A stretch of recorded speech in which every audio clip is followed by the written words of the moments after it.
இன்றைய போட்டா போட்டியின் தலைப்பு பெற்றோர்களில் சிறந்தவர் யார், ஆண்களா பெண்களா? இதுதான் டாபிக்.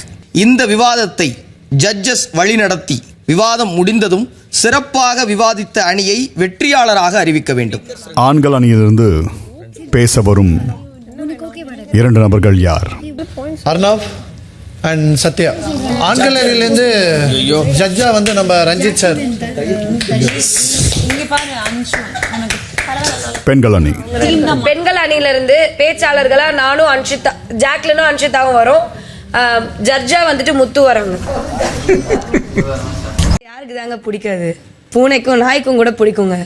அந்த மாதிரி நம்மளுக்கு எது வேணும்னாலும் நம்ம முதல்ல போய் கேட்கறது அம்மா கிட்ட தான். எல்லா அம்மாவுமே எப்படி அப்படின்னா, வாழ்க்கையில் எல்லாருமே செல்ஃபிஷாக இருப்போம் ஏதோ ஒரு விஷயத்தில்.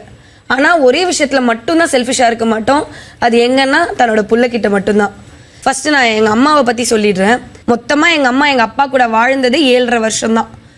ஒருத்தங்களால என்னோட குழந்தைங்க மட்டும் போதுன்னு இருக்க முடியுமா? அப்பா பண்ணுவார் தான், இல்லைன்னு சொல்ல. ஆனால் அப்பாக்குன்னு ஒரு கெரியர் இருக்கும், அப்பாக்குன்னு ஒரு லட்சியம் இருக்கும். அப்பா போய் சம்பாதிக்கணும்னு ஆசைப்படுவார், அப்பா சாதிக்கணும்னு ஆசைப்படுவார்.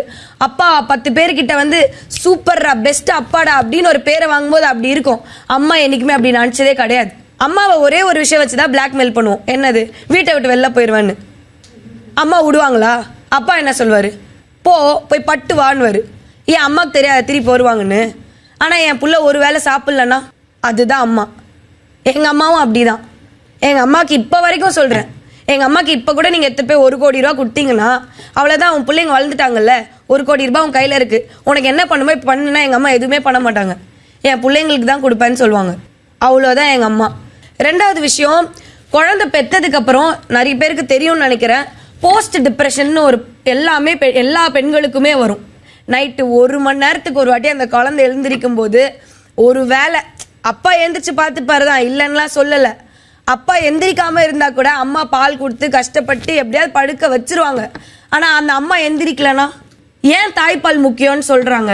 அந்த கனெக்ட் வேணும் அம்மா கூட.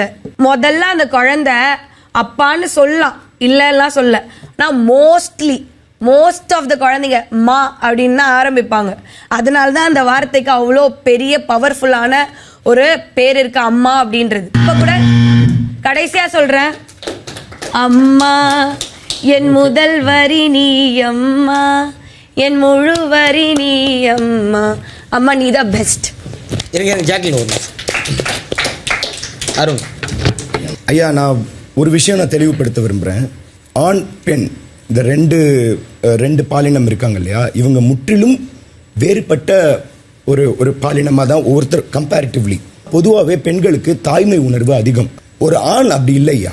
ஒரு ஆண் வந்து சின்ன வயசுலேருந்தே நீ வந்து அழக்கூடாது, நீ வந்து அதாவது இதை வந்து நான் எப்படி சொல்கிறேன்னா, ஒரு ஆண் அழக்கூடாது அப்படின்றத நான் அழக்கூடாது, நான் ஒரு ஆண் அப்படின்னு ஒரு ஆண் முடிவு பண்ணுறது இல்லை, இந்த சமுதாயம் முடிவு பண்ணுது.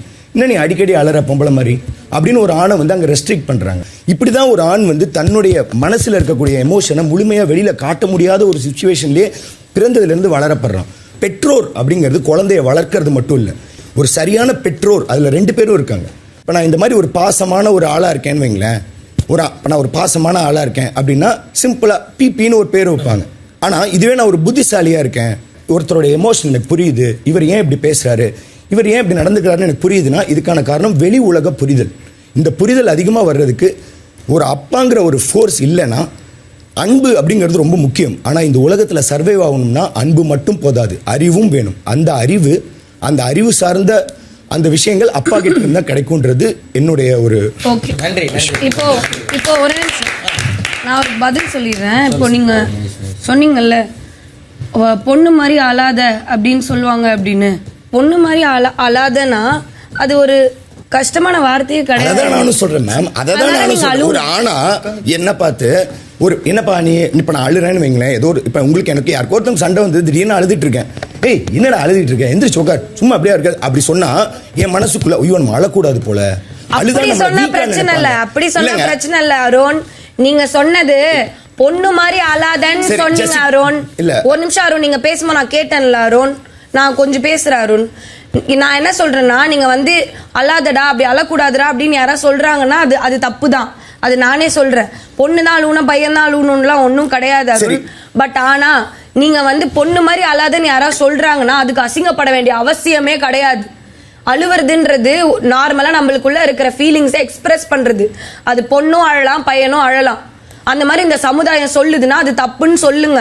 அதுக்கு அசிங்கப்பட வேண்டிய அவசியம் கிடையாது. இந்த சமுதாயத்துல இருக்கக்கூடிய ஜெனரலான கருத்து இப்ப யாரும் சமுதாயத்துல அப்படி சொல்றது இல்ல, ஒரு சில பேரை தவிர. இல்ல இப்ப நான் ஒன்னு சொல்லலாமா, இப்ப சிங்கிள் மதரை பத்தி பேசும்போது சமுதாயத்துல எத்தனையோ அதிகமான சிங்கிள் மதர் ஆமா இருக்காங்க. அதுக்காக அவங்கள மட்டும் கோட் பண்ணி பேசுறீங்க இல்லையா? நான் அவங்கள மட்டும் கோட் பண்ணி பேசவே இல்ல. பேசும்போது உங்க விவாதம் அதுல ஒரு பாயிண்டா தான் இருந்தது. அதே மாதிரி இதுவும் ஒரு பாயிண்ட். ஒரு ஆண் அழும்போது இந்த சமுதாயம் ஒரு ஆண் அழுதா அந்த ஆணை பயமுறுத்திடுது. நீ அழுதுட்டா நீ ஆண் இல்ல, நீ ஃபேஸ் பண்ணணும், நீ என்னடா இப்படி அப்படின்ற அந்த பயத்தை தான் நான் சொல்றேனே தவிர இப்ப வந்து நான் வந்து பெண்கள் மாதிரி அழாதனா பெண்கள் அழுவாங்களா? அப்படி கிடையாதுமா. நான் அப்படி கேட்கணும். நானும் அதை நான் தெளிவுபடுத்துறேன். நான் அப்படி சொல்லல. நீங்க பெண்கள் மாதிரி அழாதன்னு சொல்லும்போது அசிங்கப்படுறதுக்கு எதுவுமே கிடையாது. ஏன் பயப்படுறீங்க ஜாக்லின்? உங்களுக்கு புரியுதா இல்லையான்னு தெரியல. இந்த பெண்கள் மாதிரி அழாத அப்படிங்கிற இந்த ஃப்ரேஸை நான் உண்டாக்கல. இதை நான் சொல்றேனால இப்ப இது மாதிரிலாம் இருந்ததே இல்லையே அப்படின்னு யாரும் மறுத்தும் பேச முடியாது. அண்ட் நீங்க சொன்னீங்கல்ல, அன்பார்ச்சுனேட்லி என்னால அந்த அப்பாவோட இதை நான் பார்க்க முடியல. Thank you so much. தேங்க்யூ. அனைவருக்கும் வணக்கம். அம்மாங்கிறது வந்து பார்த்தீங்கன்னா எப்போவுமே அன்பு காட்டுறவங்க. ஆனால் அப்பாங்கிறவங்க என்ன தெரியுமா, குவாலிட்டி. எது நல்லது எது தப்புங்கிறத சுட்டி காட்டுறதே வந்து அப்பா தான். இந்த காலத்துலலாம் நம்ம ஒரு குழந்தை 2 குழந்தை நம்ம பெற்றுக்கிறோம். அந்த காலத்தில் 5 இருக்குமா 7 இருக்குமா 8, எனக்கு தெரிஞ்சு 13 குழந்தைங்களாம் பெற்றிருக்காங்க. அப்போ என்ன பண்ணுவாங்க, அம்மா வீட்டில் இருக்கிற பிள்ளைங்களெல்லாம் பார்த்துக்கிறது மட்டும்தான் அம்மாவோட வேலை. ஆனால் அந்த சூழ்நிலையை ஏற்படுத்தி கொடுக்கறதுக்காக காலையிலையும் நைட்டும் இரவும் பசி பட்டினி வெயில் மழை புயல் எது வந்தாலுமே கடலுக்கு போகிறாங்க. கடலுக்கு போகிறவங்க திருப்பி வருவாங்கங்கிறது எந்த உத்தரவாதமும் கிடையாது. இன்சூரன்ஸ் இருக்கா? இல்லை. என்ன ஒரு பியூட்டி என்ன தெரியுமா, அந்த மனைவிக்கும் தெரியும் அவர் வருவாரா மாட்டாருங்கிறது. இருந்தாலும் எல்லாருமே இருக்கிறது பெண்கள் எல்லாருமே நம்பிக்கையில் தான். ஆனால் அங்கே உயிரை கொடுக்கறதுக்கு பணையம் வச்சு கொடுக்கறது எல்லாருமே யார்?